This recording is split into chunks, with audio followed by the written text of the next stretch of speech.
What's good with you guys? It's your boy DEVO here, and we're back with another video. And today we got another WrestleLamia reaction, man. And before we get started, a big pause on this title. But we're gonna be watching 10 of Vince McMahon's big sweaty men that flopped in WWE. Like I said, this video is about WrestleLamia, so you know what I'm saying, link will be in the description if you guys want to check it out for yourself. Be sure to like, comment, subscribe to both me and WrestleLamia. Really appreciate it, and let me stop yapping. Let's get straight into the video. Vince McMahon's big sweaty men that flopped in WWE. Started was crazy, bro. Lars Sullivan. Unlike most of the names discussed in this video, Lars Sullivan was a name that was favored by both Triple H and Vince McMahon. During Sullivan's run in NXT, the game truly believed that he was something special, but it was never made clear what made Triple H think this, as outside of an impressive look, Sullivan was the definition of generic. They will put Sullivan in the NXT title picture, and unfortunately, Sullivan flopped massively in the role, as even the top names of NXT just couldn't carry him to a passable matchup. But it was Vince McMahon who had grand plans for Sullivan on the main roster. Sullivan was going to be boosted straight up to the top. WWE even had plans of Sullivan facing John Cena at WrestleMania 35. As in early 2019, the big sweaty man was supposed to make his debut and target Cena on WWE television, which would ignite a feud leading to WrestleMania. However, Lars Sullivan ended up leaving due to an anxiety attack, thus forcing WWE to cancel all the plans. But the anxiety attack was the least of his issues, as Sullivan had been out for most of the year due to injuries suffered. It was also revealed that Lars Sullivan had a past in the adult film industry. There were also allegations of harassment. All of these factors led to Lars Sullivan being released in 2021. Number 9. Heidenreich. One of the formulas that WWE used throughout The Undertaker's 30-year career was debuting a new larger-than-life wrestler against the dead man. Sometimes this worked, as names such as Kane and even the Great Khali were successful, yet some of the names that The Undertaker was forced to work with were just awful pro wrestlers. Heidenreich would debut in WWE in 2004, and he was presented as a total psychopath. He was a lover of poetry, and whilst WWE attempted to flesh out the character somewhat, the fans just didn't care. The main issue was that his character was all over the place, and the aura that he had completely disintegrated the moment his matches started, as his in-ring work was abysmal. WWE would try a number of things to get him over, and they would even try turning him babyface and aligning him with Road Warrior Animal, but this did little to influence a positive reception. Jim Ross commented on Heidenreich on his podcast, and as always, JR summed up the issues perfectly. Well, we thought, well, this son of a bitch is big and impressive and has a distinctive look. If we could get him fundamentally sound and teach him how to do basic rudimentary things in the ring that a big man would do, then we would be ahead of the curve. It's just the fact that, you know, some guys have the aptitude for the business and some guys just don't. John had a problem assimilating the nuances of being a pro wrestling performer. But as far as a bad guy or anything, no. Some guys just don't have, you know, if you didn't grow up a fan, you don't, aware of the product as much, or you could disconnected with it at some point in your formative years. Sometimes it's hard to regain that, and I think that's the case with John. WWE put a lot of resources into getting the character over, but sometimes that's not enough to get a wrestler over with the audience. And number 9 of Vince McMahon's big sweaty men just failed. Number 8, Ezekiel Jackson. WWE were insistent on making Ezekiel Jackson a big-time player. And they did try to push that man. They tried to push that man, Ezekiel Jackson. They had him in what was it, the Core, I think it was called, with after Wade Barrett, Justin Gabriel, and Heath Slater left the Nexus. They formed their own little group on SmackDown. I remember that 2010. Shit. Jackson had a great look, yet the aura and legitimacy disintegrated the moment he wrestled. Jackson would be chosen as the last ever ECW champion, and the idea here was to give him significant credibility before a move to Raw or SmackDown. Jackson would eventually end up joining a stable known as the Core, and this was done so Jackson could break away as a babyface, similarly to Batista in Evolution 5 years prior. Unfortunately, Jackson was no Batista, and even though Jackson would win the Intercontinental title on pay-per-view, it wasn't enough to make fans care. WWE had given Jackson chance after chance to get over, but he needed a lot. I would say that boy did he had a good-ass theme song, though, no cap. Ezekiel Jackson had a fire theme song. A lot of work in the ring, and he needed a fleshed-out character that fans could resonate with. Number 7, Nathan Jones. Upon debuting on the WWE main roster, Nathan Jones was immediately thrown into a storyline with The Undertaker. This was a seal of approval from WWE, and to his credit, the fans were reacting somewhat positively to him. It certainly could be argued that this was no doubt because of the association with the dead man, as opposed to anything unique that Jones was offering. The problem was that Jones just wasn't that great in the ring. Whilst he had the size, he lacked anything else. Going to be set up for a major WrestleMania match, as he was going to team with the dead man to take on Big Show and A-Train at WrestleMania 19. However, due to Jones not being ready for such a high-profile matchup, he was pulled, and WWE opted to have him make a cameo appearance instead. They would try to present him as a heel in late 2003, but this was even worse, as he came across as goofy and cartoonish. Eventually, Jones had enough of the WWE lifestyle, and during a tour of Australia, he decided to stay home and leave WWE behind forever. Number 6, Brackus. During the Attitude Era, the idea of big meaty men being main eventers was slowly fizzling out. But with that being said, Vince McMahon still had a major preference, and one of the names he hoped would get over was Brackus. Brackus had one of the most impressive physiques ever seen on WWE television, as he was a legitimate bodybuilder. Sadly, this was the Attitude Era, and this wasn't going to be enough. He was met with utter silence from the audience, and his in-ring work was not at the level WWE needed at the time. It was even claimed that Brackus was reckless in the ring, and names such as Dutch Mantel have often claimed that nobody wanted to work with him in any capacity. Number 5, Matt Morgan. Now in 2003, WWE debuted Matt Morgan, who stood at 7 feet tall. Hey, Matt did, I ain't gonna lie, Matt did carve out a pretty decent career for himself in TNA though, I will say that. Morgan was inserted into a storyline with Brock Lesnar for the annual Survivor Series event, but this did little to get him over with the audience. Despite the impressive look, he lacked confidence, and this was detrimental to his early pro wrestling success.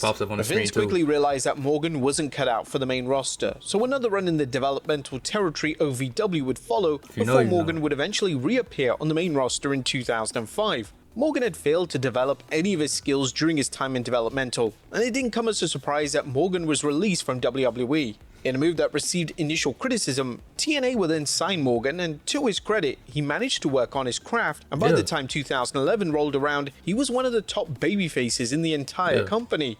Number 4, Mason Ryan. The WWE's grand idea for Mason Ryan was to pair him with CM Punk. Yeah, I remember when he debuted, bro. I thought that this was like, I ain't gonna lie, I was like a little kid, bro. I thought this nigga was like Batista's cousin or some shit, bro. Like you can't tell me you low-key don't see Batista. Like, you look at his face, bro. I think that's how this nigga was Batista's cousin, bro. And when he debuted, actually I seen Mason Ryan, cause now he does like what's that shit called? Was it Salida del Sol? No, what's it called, bro? It's like it's like the thing in Vegas whenever they I'm sure wrestlelamia get to it, man. I don't remember what it's called. Punk on the main roster. Due to Punk's popularity and promo skills, they hoped that this would make fans actually care about Ryan, but sadly it didn't. Ryan looked like a clone of Batista, and some fans theorized that WWE were just trying to replicate the Batista character, and all signs pointed towards that being the case. But the primary issue was Ryan's in-ring work, as he often looked lost in the ring, and even though he was working with main eventers, they struggled to make the matches remotely entertaining. Eventually, WWE decided to send Ryan back to developmental, and whilst this run saw some improvement, it just wasn't enough. WWE cut ties with the Welsh-born star in 2014, and even though his run didn't live up to expectations, he was said to be popular backstage and seemed like a good human being. Number 3, Luther Reigns. Luther Reigns debuted during the Ruthless Aggression. Yeah, but basically now I'm pretty sure Mason Ryan does some like, I don't remember what it's called, bro. It might be called like Salida del Sol or something like that. But he basically something like in Las Vegas where they do all these flips and all this stuff, bro. But that's basically what he does now. Y'all can look it up, bro. I'm not good at explaining shit. Era, and he was mostly known for his work alongside the legendary Kurt Angle. But Reigns was one of the dullest wrestlers on the roster at the time, and all WWE could tell the audience about this individual was that he was large and muscly. WWE tried to make him wrestle names such as Eddie Guerrero and John Cena, and these were a total snooze fest, as Reigns was unbelievably generic and lifeless as an in-ring performer. There was significant discourse on message boards at the time focused on WWE not understanding their audience. They were debuting names such as Reigns and Heidenreich, knowing full well that they weren't ready to have great matches, yet they just hoped that their physical presence would be enough. It was incredibly frustrating as a viewer of the Ruthless Aggression product. Number 2, Mabel.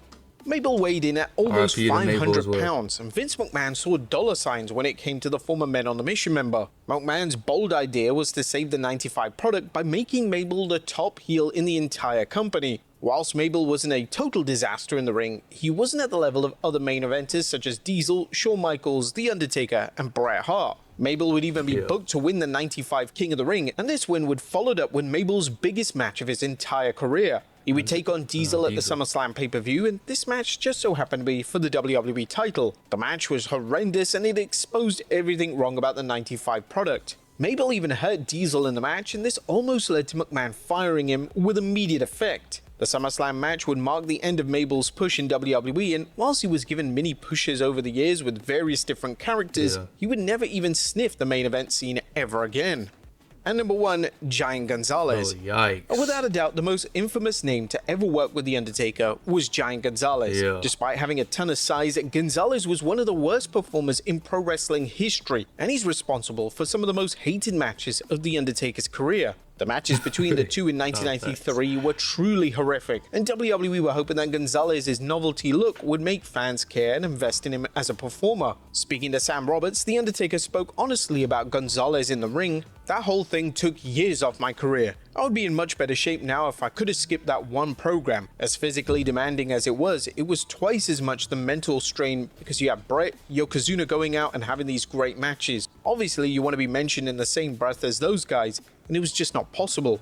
Vince McMahon often liked to treat The Undertaker as a test subject for these types of wrestlers, and this was largely unfair. The Undertaker needed compelling wrestlers to work with who could actually wrestle. The fact that Taker wasn't even booked to defeat this man clean at WrestleMania is shocking, and it just goes to show how invested WWE and McMahon were in one of the most disastrous characters to ever step foot in a WWE ring. But there you have it, folks. 10 of Vince McMahon's big sweaty men that flopped in WWE. But yeah, bro. Ain't too much to talk about there. The title is very interesting. But yeah, that's pretty much all I got for you guys. Not too much to talk about, too much to end it off on there. Yeah, Giant Gonzalez, I will say he did give Undertaker. Yeah, that's probably the worst Undertaker match that I've ever seen. Cause obviously I wasn't born then, so I didn't like actually see it. But I seen the match like later down the line, and that was by far the worst Undertaker match I have ever seen. But yeah, bro, Vince did love his big sweaty muscle men, and they just could not ever get over it. I mean, for some of them it worked, but like very few of them. But other than that, bro, the ones that he really liked and really wanted to, push the needle with, that shit just never worked. I mean, Roman's not like super big muscle, a big muscle man, but you see the shit what he did with Roman, back in like 2014, 2015, and in like a couple years after that too, it was just bad, bro. It was so bad. Cause it wasn't even like Roman was ass or anything like that. It's just that, bro, the way he was getting pushed, it was just so obvious that, Vince wanted him to be the next big thing. And luckily, he did make that heel turn, cause that saved his career. If he just stayed big dog throughout his career, bro, he would have been booed out of every single building. Dead ass. But yeah, like I said, man, that's all I really got for y'all. Like, comment, subscribe, and I will see you guys next time.